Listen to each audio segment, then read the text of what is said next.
Now, Welcome everybody for the New Who Review, Episode 3, where we'll be reviewing Dark Water. With me this week is Alexis. Hello. And we got Jack with us. hello. Connor. Hello. And unfortunately, due to technical difficulties, we will not be having Megan Salinas with us, but we will get her in the future. Connor, do you want to read off this parts of the synopsis? Yeah, I'll just find it.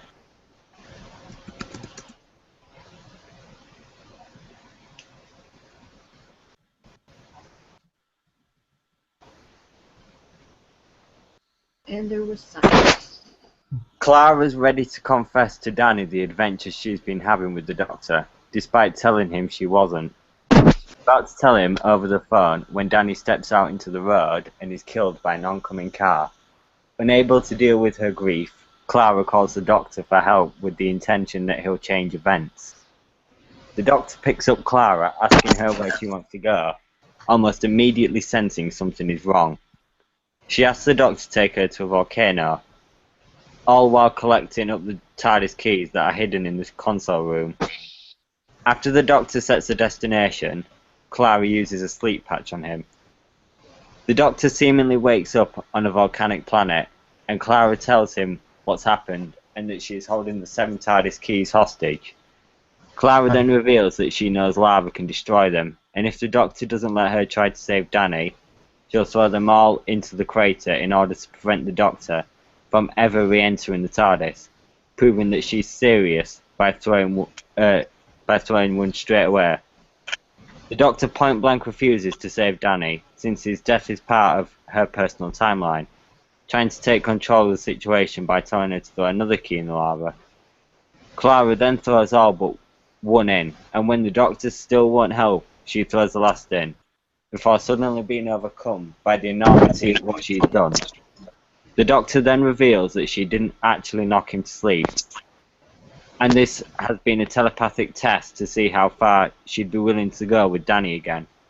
Seeing the extremity of her desire to see him, the Doctor agrees to do everything he can and connect her to the TARDIS telepathic circuits as her time stream's connected to Danny's. The TARDIS takes them to wherever she thinks Danny is now. Danny wakes up in the Nethersphere and is greeted by Seb, who informs him of his death.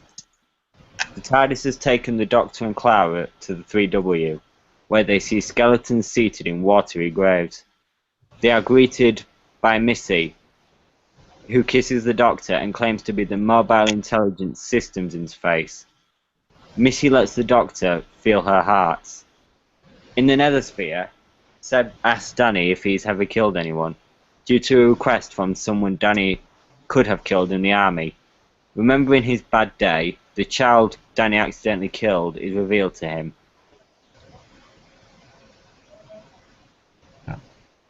Alright, let's start there. From the beginning. What do we think of the beginning? Jack, what do we think of the beginning here? What do you think? How it started? I really enjoyed the beginning because, Danny Pink was just kind of, he was on his own, he was talking to Clara, and, Clara saying that she loved him, and then Danny was dead. I thought, I was a real shock and surprise, and I really do like Danny Pink as a character, and, it was just shocking, like, how he died like that, and I did like the way, they deal with it, like Clara, Zeno, it was nothing. But I mean, it really shows how much of a control freak Clara was. Oh, I found all your hiding places, but this is how, desperate she was and grief. But, I really, when I was watching this, I was really getting the sense of a classic Doctor of Capaldi. I thought it was brilliant. Oh, Danny's dead. So what? Yeah, so what? Sometimes you can change it, sometimes you can't. Doesn't really matter. You're a mess of emotions. Really, and the fact that it was just, it's just a fantasy. I really love Capaldi there. He was just like, he didn't care. He was an alien. He doesn't, and that's what I'm getting. I'm getting Tom Baker here. Because Tom Baker, would react to a situation differently. He would be, I'm getting Hartnell, I'm getting Baker. This just kind of, I'm an alien, I'm not a human. I walk in eternity. That kind of thing. I'm really loving Capaldi, and I really think he really, really is a classic Doctor, and I really did love the start. What about you, Alexis? What about you in the beginning? In the beginning, honestly, I was crying my eyes out when Danny got hit. I was, I kind of felt like I was in Clara's position at that point because of the fact she didn't know what happened to Danny because you don't really know right away. And it actually made me physically nervous. And then when she had been saying that she was going to throw the keys into the lava, like she was saying that to the doctor, um, I wasn't quite sure why the doctor wasn't reacting. So it did have like a good mysterious feel to the beginning of it, I think. Connor? I really enjoyed it. Like, I thought this was the best of Series 8 so far. The beginning was like, we saw like Clara like completely turn on the Doctor. Like, she started blackmailing him, and it was really weird to kind of um, see that. And like when she got the keys and she started throwing them in, you thought like, what's happened to Clara? I mean, is this like, why is she doing this? And then it's you find out that it's because she's grieving for Danny and she wants to get Danny back. And then like when the Doctor tells her to look at her hand after she's thrown all of them in, and you see that the patch that she tried to put on the Doctor's neck was on her thing, and she was in a dream. I thought that was a bit stupid though, because then it just kind of erased every meaning of that scene. Although Right. then the Doctor did agree to go search for Danny for her and to go to hell, which I thought was quite a funny, confusing line, because when he said it, it sounds like he was telling her to go to hell. And then she started to leave, and then he obviously corrected himself in a way. So I found the beginning really good, yeah. For that scene though, did you kind of get that big friendly button type of feel? Because they go through it, but then it kind of didn't mean nothing because it was just a dream. Yeah, it kind of proves that Capaldi, this dark, uncaring thing is a front. It's like, it's not actually him. It's like, because he's got a heart, because he said, I really think I think too little of you to think that you betray me would have any difference. Right. So like, even if she did betray him, he'd still like, because he cares about her so much, he'd still help her. So yeah, I think it kind of just proved that the Doctor does have a heart. Right. I will say All that right. sorry. Good. Oh, good. I will say that definitely made me not despise Capaldi anymore. I would just say I dislike him as the Doctor, but now I do see that he actually is somewhat caring, whereas before I just felt like he was basically heartless, dark, and cold, and I didn't really like him. And now I think he's okay after these recent few episodes, but still not one of my favorites. But I still think it was a well-written episode. Well, he's a lot more caring than Colin Baker. Yeah. We haven't had the companion choke out, so that's always good. All right, so, what do we have here for the next part? So then Danny's in the waiting room there at the Nether Sphere. Let's see here. What about this part? This is where I don't know. I don't know how to say I got confused, but I wasn't sure whether or not he had really died, or if he had been transported because of the scene where he gets hit by the car. I was confused of whether or not there was still a body there at the car scene there, or if he just disappeared entirely. What did you think on that, Connor? they kind of positioned the cars to kind of like block him out. So I think that's a I think that was supposed to be a mystery. Like, did he get transported, or was there still a body? Because if there was still a body, that'd change the point of the Nethersphere. Because the point of the Nethersphere is when you die, you transport there, you teleport there, and then there'd be no body left. But if there was a body for Danny and he was still in the Nethersphere, I'd kind of say that if that was the case, then the Nethersphere is just like a dream. It's maybe just a big dream. But yeah. What about you, Jack? Was there anything about that kind of sent into you, or no? When Danny rides in another sphere. Yeah. I did think that was handled well, and although the Nanosphere is not really quite what I worked out, it's just kind of like a big city. Really expecting it to be all cloudy and stuff, but but I mean, I really did like how it was held, and Danny Pink, like I said, the start was really dramatic, and it was really sad, that he just died like that, and and then when he finds out he's dead, I just thought, and the whole place itself, though the Nashville did look really good. Like, just the whole place, just one huge kind of city. Right. Alexis, was that kind of what you were picturing the Nethersphere to be when they were talking about it? I'm not really sure. I definitely didn't think of a city, but I wasn't sure what I would have thought of. Probably something more similar to what we saw in the earlier episodes with like Deep Breath, how there was that garden, and like some of the other episodes, how it just seemed a bit more, I guess, more like a paradise or promised land kind of thing. Right. All right. So then the Doctor is able to use Clara with the telepathic circuits, get them to the Nethersphere, where he sees, like we had seen in production stills, the two headstones there, the "Rest in Peace, We Promise," at the foyer there of the what do they call it? You call it something. The lounge area. Yeah, the mausoleum. Yeah. I mean, we knew what was kind of coming.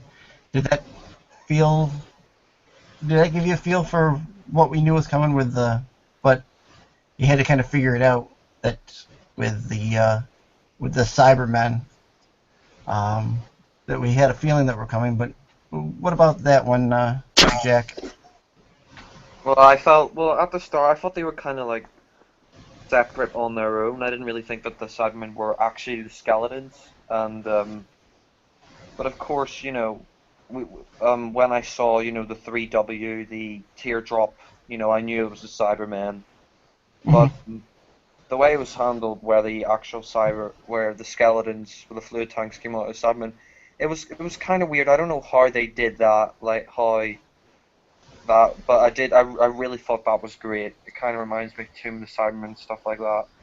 And yeah, I didn't really know that they were gonna be converted that way, but I kind of knew by the teardrop kind of eye for the 3W logo.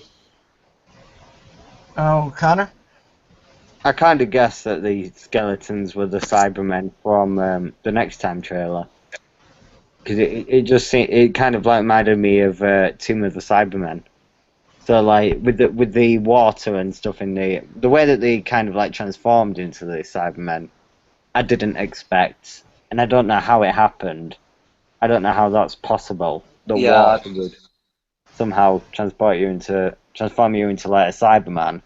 But yeah, I thought that was a pretty good way. Like instead of the ordinary step into this machine and we'll upgrade you into a metal casing. It kind of felt different, which I quite liked. So yeah. Alexis?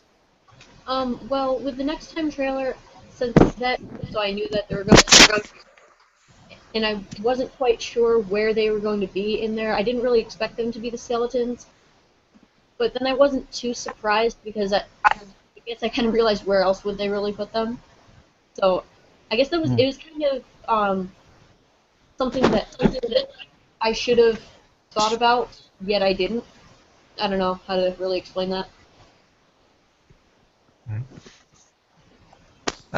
Okay, then then we get Missy with the doctor. This was probably my favorite bit because when she's kind of pretending to be this interface to the doctor, and then what is it that she says that she needs to give him the greeting orientation. package. Yeah, the greeting. greeting. Yeah. That was a great bit. Then she snogged his face off. Yeah. Laura. Yes, we did. Did Dear God. what about that for Missy? I didn't think that was going to be the end result for Missy, but I wasn't quite sure. What about you, Alexis? For what part? What? For Sorry. for her being that interface, Missy. Did you think that was going to be it, or No, at that I point? didn't. Like, We've had all this build up for her to be something else, for her to be that. I didn't. Do you think that would have been? no, you see, the issue with that is I just watched the episode today, so I didn't watch it when it aired, and the Missy reveal was spoiled for me ahead of time. So I figured there was something more to it. Okay. What about you, Connor? I didn't expect her to be that, like, droid. I didn't expect it to be just an interface and that be it. I expected it to be like, because we've seen it before, haven't we? In like the past episodes, like in Deep Breath, and she was talking like a normal Time Lord or human being. So I didn't expect it to be a droid. I thought that she was just kind of faking. But one thing that I didn't notice is that in that scene after they kissed, the doctor put his hand, on her chest, and he kind of kept it there, like after she stepped away. And I thought that maybe it could have just been because he kind of fell for her, like after she snogged his face off. God. But then when the reveal came, I kind of realised that maybe he was doing that because he did notice the two hearts. So, yeah. How about you, Jack? Well, can I talk about the ending? I mean, well, the interface thing, I really didn't think that she was an android. I thought she was just acting, you know what I mean, with the eyes and things. And I think Michelle Gomez is a terrific actor. And before this, before we found out the end of the episode, I really thought she was going to be the Rani because it had been linked, like somebody had hacked into a website and found out that apparently she was or is the Rani. I really didn't expect the ending, but we'll get to that later. But I mean, I really didn't think she was an android because of like the way she acted before. I think she was just trying to she was just pretending that she was. I wasn't sure. As I was watching it, I didn't watch it from the BBC, but I did watch it live from the BBC America. Although skeptical because I thought she was going to be something else, I had that feeling of this is going to be one of those things that Moffat had written in to throw us all for a curve. It sounds like something he might do, like, oh, they want it to be this, but it's going to be this, But as we went through the episode, find out more about her. But then they go on to talk about the deaths. The Dr. Chang there is talking with the doctor and Clara about these the doctor, what's his name here? Dr. Scarosa. and how he's found these voice patterns in the TV snow. I don't remember the word White he used. noise. White noise. Yeah. So what would you think about this doctor and this the other Dr. Scarosa and then Dr. Chang working with Missy? What's our thoughts on those guys and how are they just kind of like, have they been patsied into it where they just didn't know what they were I think working for? yeah, Go ahead, I'd Jeff. say that. Sorry, yeah, Oh, I'd go ahead, say Jeff. that. Yeah. I just say that, they were kind of like, they were just like, they didn't know anything, and they were just kind of like, no. So, because I mean, your Dr. Chang was quite nervous, and he was like, oh, really don't want to hear about this, and Capaldi's like, if you shut up, I'll boot you. If you don't shut up, I'll hit you in my shoe. Yeah. Right. Alexis? You said about Dr. Chang and those like the Yeah, ones that people were. the people who are working with Missy. Yeah, I don't think they really knew who Missy is because I feel like if they did, then they probably wouldn't.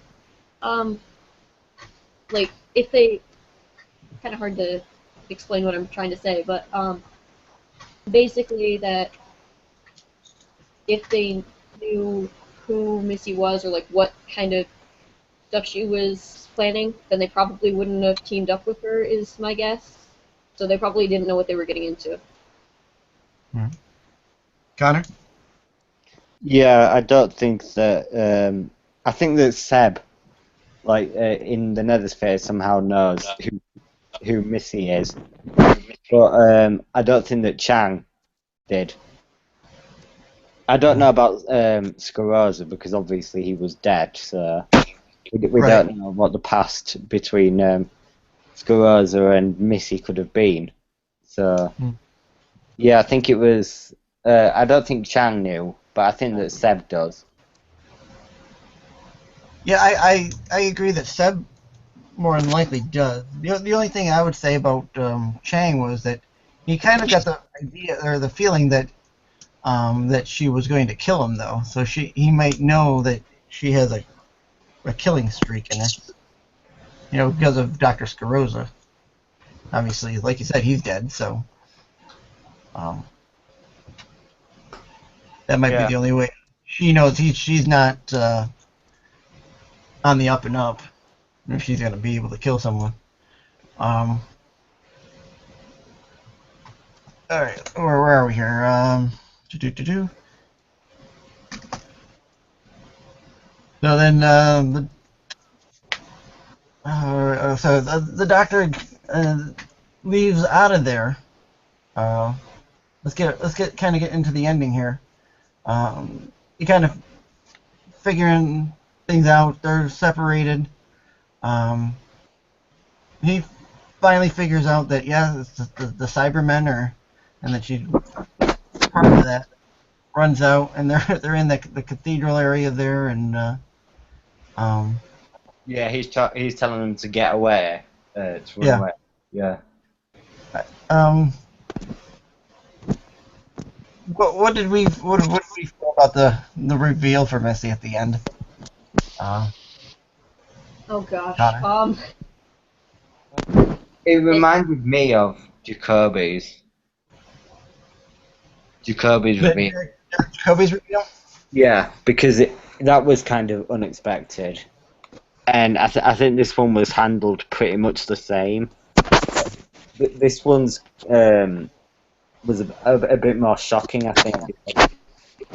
She unlike Jacoby's character, Yana, she's been in the series all the time, so we've been guessing. And I was so convinced that she was the Rani, and then it came out that she was a female master. It just kind of felt really weird. I was in shock for like an hour afterwards. So, yeah. Right. See, Alexis, go ahead. sorry. Up until today, I was thoroughly convinced she was Clara because of a bunch of different relations. But then, since it was spoiled for me today, shortly before I watched it, I could understand how that was the Master because I had actually watched some videos quite a while ago after Deep Breath with speculation that she might be the Master, and I didn't really believe it at first. I'm like, no, that's not really right. I don't think that'd be possible. But then after hearing that she was the Master, and then thinking about that video that I had seen, I kind of made the connections. Like, oh, I guess it makes sense, despite the fact I'm not really happy with it. But yeah. Mm-hmm. Jack? Well, I mean, I was really convinced it was Irani because it had been leaked a couple of days before that it was, in fact, Irani. Somebody hacked into his site, and apparently it was Irani, or it was Irani, and I was really convinced that she was, and I thought she was fantastic. Really reminded me of Kate O'Mara. But then the ending came, and I mean, I love the episode, but I'm sorry. I mean, it really disappointed me, and I really have to say, you know, Moffat, he's destroying the show I love. I really think this is just, he's just pissing over established continuity. I mean, she even said it in the episode, oh, there are Time Lords and there are Time Ladies, and that was the thing, and, you know, I don't care about the Doctor's wife. I mean, I have no problem with Michelle Gomez, as an actress. I thought she was brilliant, a great Rani, but, you know, you don't do this. You know, there are female Time Lords and there are male Time Lords, and it's been established in classic series and in books written by classic writers that, you know, Time Lords can reproduce sexually. So, I mean, I'm just, you know, I just really feel that, you know, this has been, I mean, I've really loved Series 8. I thought it's been like a massive improvement over 5 to 7, you know, with Capaldi and the writing. I thought it's been getting so much better. But I mean, I feel really betrayed by this. You know, Roger Delgado, Anthony Ainley, John Pertwee would all roll in their graves at this. I mean, it really is a disrespect. And the fact that, you know, Missy kissed the Doctor, I mean, what the hell is that about? I'm sorry, it's just, you know, this is the Doctor's arch nemesis, and she kisses him, and then she said in Deep Breath, oh, he's my boyfriend, you know. I just find it, you know, this is just kind of, you know, I'm going to wait till it pans out and really see if it is a Master, but if it is, but if it really actually is the Master who's generating the woman, you know, I just had enough because, you know, he's messed up the Silurians, he's messed up lots of established continuity, and I'm just getting the feeling that this is the Moffat show, you know, F the classics, you know, F this, F that. You know, I just feel like really, just let down because I'm one of the fans, you know, who's gone back and watched all classic series. Tom Baker's my favourite Doctor, and I just feel like, you know, it's a disrespect to John Pertwee, it's a disrespect to the writer who invented the Master, it's a disrespect, it's a disrespect to Anthony Ainley and Roger Delgado. I just, you know, I really think, to be honest, this isn't Doctor Who anymore. It may have the same name, but it's not Doctor Who, and I really, you know, I just have to say that it's really just upsetting. And to be honest, Doctor Who died off in 1989, and this isn't really Doctor Who anymore. It really isn't. I mean, Eccleston to Tennant. I mean, I wasn't a huge fan of, you know, the kissing and stuff, but I mean, at least at least it didn't break any rules. I just think, you know, Doctor Who ended in 1989. You know, the Doctor doesn't get involved with humans. Time Lords cannot regenerate into females. It's all established. But Moffat, again, you know, he said, oh no, he said the Ice Warriors were rubbish. He didn't want them back. He said the Axon shouldn't return. He said this shouldn't happen, that shouldn't happen. That was rubbish. You know, oh, the classics, you know, oh, you know, it just seems to be like he acts as though it's his show. He even said it's his show. It's not his show. Verity Lambert and Sidney Newman created the show, and you know, just to crap all over writers' work and to say that doesn't happen. No, and we could do this and we could do that. I just feel like this is really, you know, this has gone a step too far. You know, this isn't Doctor Who anymore. It may have the same name, but it's not Doctor Who. It's the Moffat show. That's what it is. It's just turned into a parody. It's turned into a joke. I mean, Strax. I mean, Sontaran. The Doctor's one of the Doctor's arch nemesis. Yeah, he's a good. He's a friend now. He's a Okay. good guy. Handles. Yeah, he's. Oh yeah. Why don't we have the Cybermen be good guys as well? You know what next? You know, Daleks being a friend. I mean, I don't know. All right. Not Doctor Who anymore. It's just Doctor Who died in 1989. This isn't the same show. Um, Alexis, how do you feel about the Master possibly being, if it's the final say for it, with the Doctor, or I'm sorry, the Master being a female? You all right with it, or you still have reservations? I'm not really sure. I mean, there are plenty of other actors I would have loved to see be the Master, rather than switching him to being a female. I don't really like the idea of it. Whereas um, my favorite Master is Eric Roberts. He was the second Master I ever watched, and he was definitely my favorite. I felt kind of an attachment to, oh, I really like him as the Master, and then this is just like such a jump, even from like John Sim. It's just a huge jump, and I don't really like the big change. All right, Connor. I like it. I think like this relationship between Gomez and Capaldi as the Doctor and the Master is going to be a lot different because she's a female, and I think she's going to start flirting with him and using like kind of like passion and love and stuff like that, like against him maybe. I think it's going to be a lot more of a female approach to evil than a male who will just like go for the Doctor with like guns and stuff. I think he's going to be a lot more. What's the word? I don't know the word, but like Oh, hold on. Maybe she'll be more calculating than the. yeah, than calculating, yeah, and she's going to like be a lot different from the male Masters. So I'm looking forward to seeing how like that develops. Okay. I'm on the fence on whether or not I like it or not. We've had it said that Time Lords can move into female personas from the Doctor's wife, but you know, you don't know if that's just kind of a offhanded remark that might be in there, or you know, if it's true. But you know, I think Michelle Gomez, if she is the Master, is going to be great. But if she, or even if she ends up being the Ronnie, she's going to be great. You know, so I'm okay with it from that perspective. It's, you know, Jack did say, you know, it goes away from established knowledge of who the Master is. Master has always been a male figure from Delgado through Sims. I mean, and changing that up, you know, it's kind of like them thinking about changing the Doctor. You know. I will say I'm personally glad that they didn't change the Doctor to be a female, because I think that wouldn't really fit with how the show has been for 50 years. I don't think that would be the smartest thing to change. So if they're going to change one Time Lord's gender, might as well change the Master rather than the Doctor, I would say.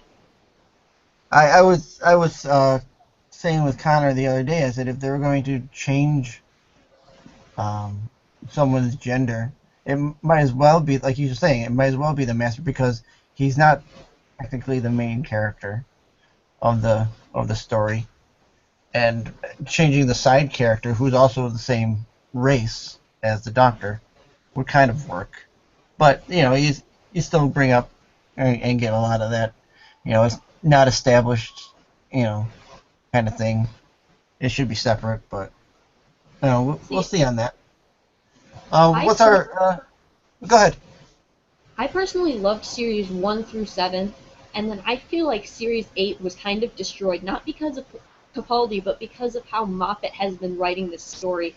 I wasn't a huge fan of series 7 either, because of just how Moffat's been writing it. Now, personally, some of my favorite episodes are written by Moffat, but I feel like he's taking too much control of it, and Mhm. I think he's messing it up a bit. Okay. What's our feeling overall on the episode? 10 out of 10. I can't actually fault it. I think it's been like one of the better, probably the best New Who episode in my opinion, for Right. various reasons. Right. Alexis? Well, in the past, I've never really had good ratings for these episodes, but I would probably rate it a 5 or 6, which is passing. I definitely preferred The Caretaker and Flatline. Mhm. Would the combination of the next episode help it out more for you, maybe? Well, as I've seen with the previews, Osgood, that will definitely make it for me if they don't ruin the character. Okay. All right. And since we have lost Jack, unfortunately, for me, I gave it a 9, bordering 9.5 to 10. I want to see what goes on for the next episode, whether or not I give it a 10. So I'm leaning towards 10, but I want to know. I kind of want to get the full scope of both episodes to see how they Yeah, go maybe together. 5 or 6. I'd probably lean more towards the 6 because of how I actually kind of felt more connected with the beginning and like just the fact that very few episodes will literally make me cry, and this one did. So I guess that might bring it up to like a maybe even a 7, which would be my highest rating for Series 8, other than Flatline and Caretaker. Okay. Um, Connor, do you think the inclusion of the second episode should make a difference, or do you think keeping it on a separate? It's going to make the difference, obviously, because it's going to be the progression of the story with now the Master being revealed and the Cybermen. I think that Dark Water felt like a bit of a prequel to the sequel, which will be Death in Heaven. And But you I think know, because next week's an hour long, we're going to get a lot more. We're going to get more twists and turns.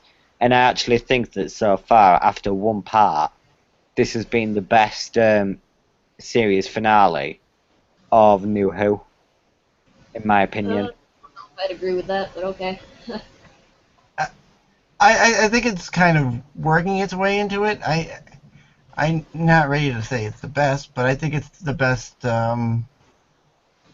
written one. I think I like there's been a couple others. What's that? I personally like the End of Time. End of Time. That's not Yeah. really a series finale, though. That's more a special. Yeah.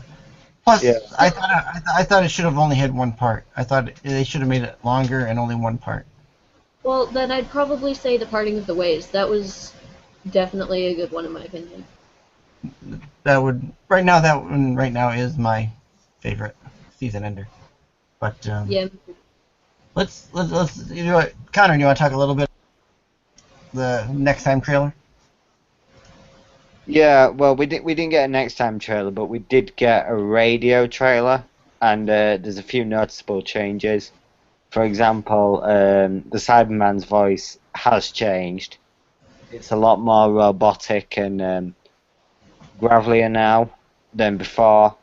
And obviously, we've got Missy now being the Master and being a lot more evil. There's a lot of changes.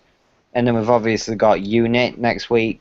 So, because we haven't really seen anything visually from Death in Heaven yet, in the next time trailer, I can't really comment on anything other than what I've heard there. So yeah, I think that's all I've got to say really. Right. What I would say about the Cyberman voice, this is just something I think would be kind of funny, is if the Doctor were to say, "You've changed your voice. I don't like it." I think that would be hilarious. That would be pretty good. All right. Redecorated Just thing. oh no. Let's do a little bit of closing reactions for the episode, and then what we would like to see for the next episode. Alexis, anything you want to say about this episode that you either liked or disliked, or thought should have been different, and maybe what you're looking forward to in the next episode? I did like the idea of how they hid the Cybermen with the dark water. I thought that was pretty cool. I think they had a good idea with some of the technology in this episode. Whereas I think some of the storyline wasn't as good. But I still did enjoy the episode. I'd probably say for the next episode, my hope for the next episode is definitely to have an Osgood appearance, because I've heard that's going to happen. So I'm an Osgood fangirl, for those of you who don't know, if anyone's watching this. I think I can pretty much guarantee that she's in next episode for you. Yay. Because I saw it in the Next Time trailer after Just put the episode before Dark Water, which I can't ever remember the name of. right. Forest. Yeah, in the Forest of the Night. Got it. How about you, Connor? Don't have anything else to say on the episode, but next week, I know that we're going to be getting a twist regarding Gallifrey. So I'd like to see a few more, like a lot of Gallifrey references, a lot of maybe even seeing Gallifrey, like from the Master's perspective, like Missy's perspective, maybe, if she was there. You know, like stuff Right. like that. I'd like to see, I'd like to see Gallifrey kind of work its way back into the series after the 50th anniversary and set itself up for like Series 9. Yeah, so that's it pretty much. Just Gallifrey. All right. I think for me, the Right. only thing I'd like to see for the next episode, because it would be if Michelle Gomez does end up being the Master, I'd like them to maybe work in how she's him, or where she and how she got to be there. Because last we knew, he was in Gallifrey, and how he got out. I'd like to see that maybe build up maybe for the next season, I guess. Yeah. All right. All right. Well, that'll be. I'll call that an episode. I'd like to thank Jack for coming in, and Alexis, thank you for joining us, Yep, thank you for inviting me. and Connor, thank you. Thank you. We'll be back with another episode on Wednesday this week, and then again next Sunday with a review for Death in Heaven. Death in Heaven. Yep. Thank you everyone for. What's that? Also, as for I may be getting some live footage from a Doctor Who convention on Oh. Saturday, so I might send some of that to our host to post. Oh, thank you very much. Yep. So with that, thank you, and thank you for listening. Goodbye.